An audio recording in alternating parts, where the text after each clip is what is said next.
Let me first thank very much the Governor of Kano State for very kindly hosting me yet again. I have come, just as I think it was the SSG who mentioned, aside from Lagos State, where I live, and Ogun State, where I'm from, Kano State is possibly the state that I've visited the most in this country. So I think I have the right to claim citizenship of Kano. So I am at the moment arranging all formalities with His Excellency the Governor to properly situate myself as a citizen of this great state.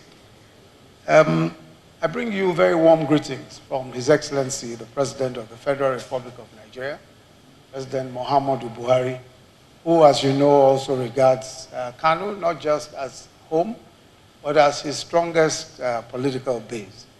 And I am happy to say that he's extremely excited about the developments going on in Kano, some of which I'm here to see and also to commission.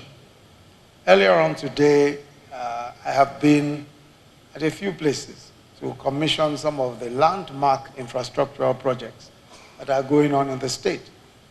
I earlier commissioned the Alhaji Hassan Dantata Bridge, which I'm told is the longest flyover. It's actually the longest flyover in Nigeria at the moment.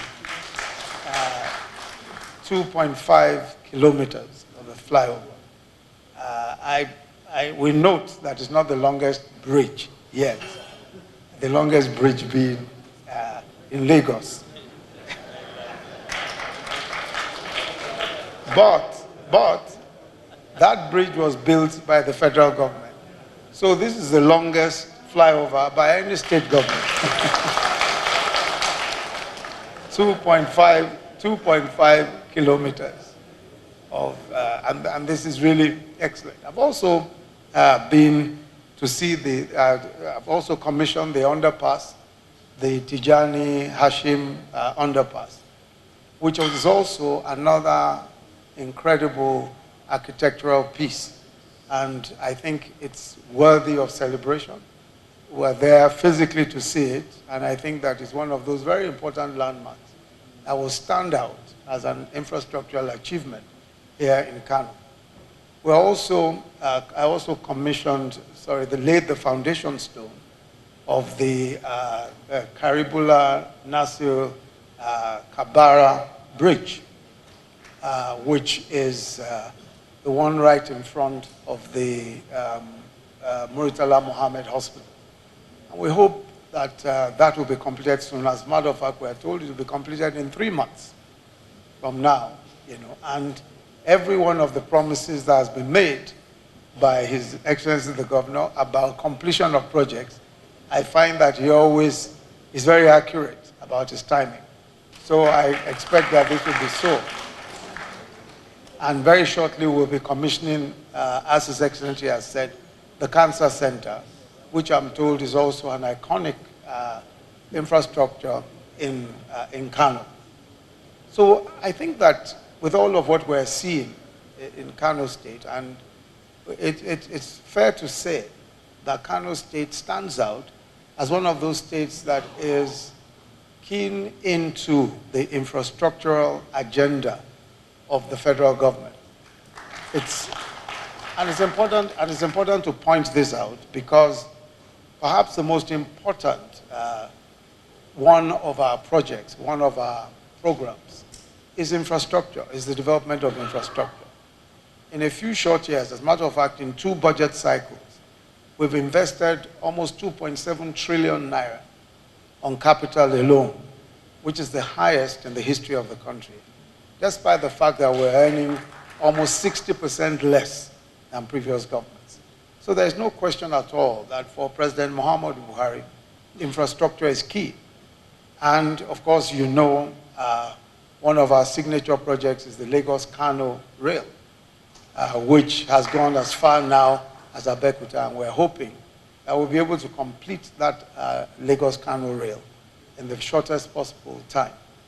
We expect that the infrastructure projects of the federal government, including the Mambila Hydro project, the second Niger Bridge, and several others, will be completed in our own term, in this second term of our administration. We hope that we'll be able to complete as many of them as possible.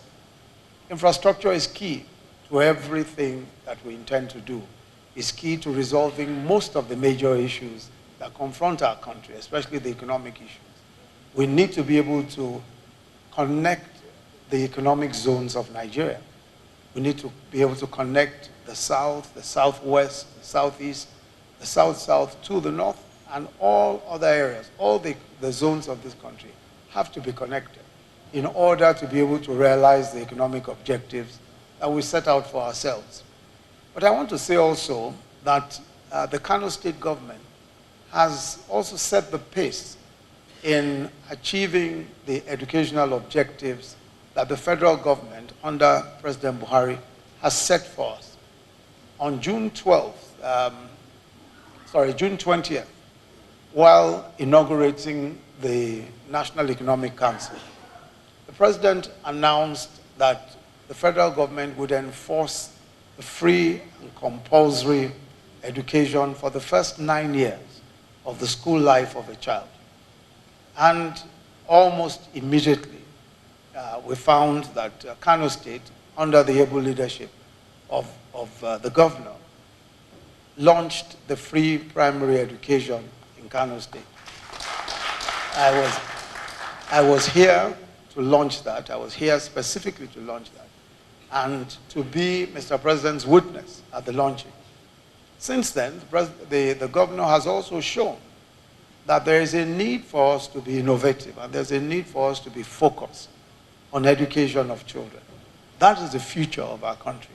It's the future of our nation. And I think the governor has done exceedingly well, especially with the integration of the Quranic schools, with ensuring that the Quranic schools also have the benefit of education in maths, in English, and in some of the other important subjects, along with Quranic education.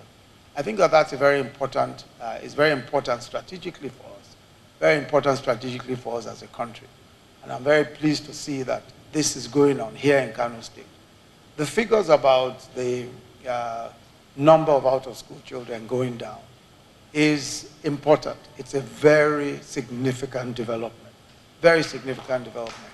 And we cannot, and we must not overlook it. Sometimes when we hear about out-of-school children, it is the federal government that is blamed for out-of-school children. But the truth of the matter is that primary education belongs to the states.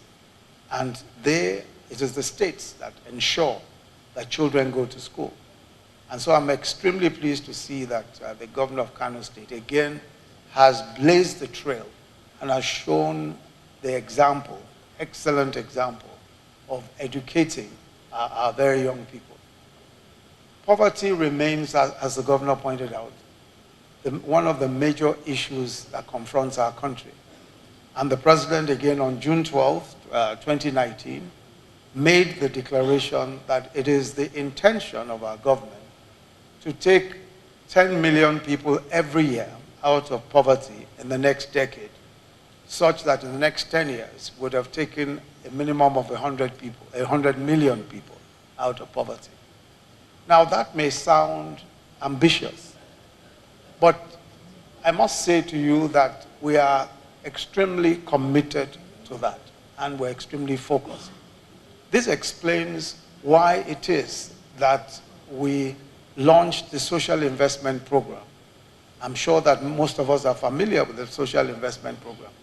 Every country the size of Nigeria, any country of our size, that does not have a social investment program or establish a social safety net for its people will be acting irresponsibly. And that's the reason why we launched our social investment program. Under that social investment program, today we're feeding 9.5 million children every single day as part of our homegrown school feeding. That, of course, has a multiplier effect for agriculture, has a multiplier effect for those who cook the food, and others who are connected one way or the other, aside from the children who are benefiting from it. We've also given out loans in excess of 2 million, in excess of 2 million individuals, petty traders, under government enterprises, government enterprises and empowerment scheme, GEEP. So that's the trader money or market money. We've given out over 2 million separate loans. This is being done by the Bank of Industry. We've also given conditional cash transfers to the poorest of the poor. This is assisted by the World Bank. And we're now reaching about 1 million such people. Aside from that, we engage 500,000, in fact it's 520,000 young people under our Empower program, so that in every local government of Nigeria, we have Empower beneficiaries in every local government. And these individuals, these young men and women, serve all across the country. They serve in the schools. Some of them are extension workers in the farms, etc. This social investment program is only at its beginning. We are not able to do as much as we want to do now, but we must ramp it up, and we are doing so. We cannot have a situation where so many in our country are poor. And this is one of the major concerns of Mr. President, that we must take as many people out of poverty as possible. That's why we started giving out the loans to the petty traders, the loans to farmers. Under our Anchor Borrowers program, almost 1 million farmers have now benefited. And we intend in this next cycle to give even more farmers, so that we're able to create another economy around agriculture, a major economy around agriculture, and the entire agricultural value chain.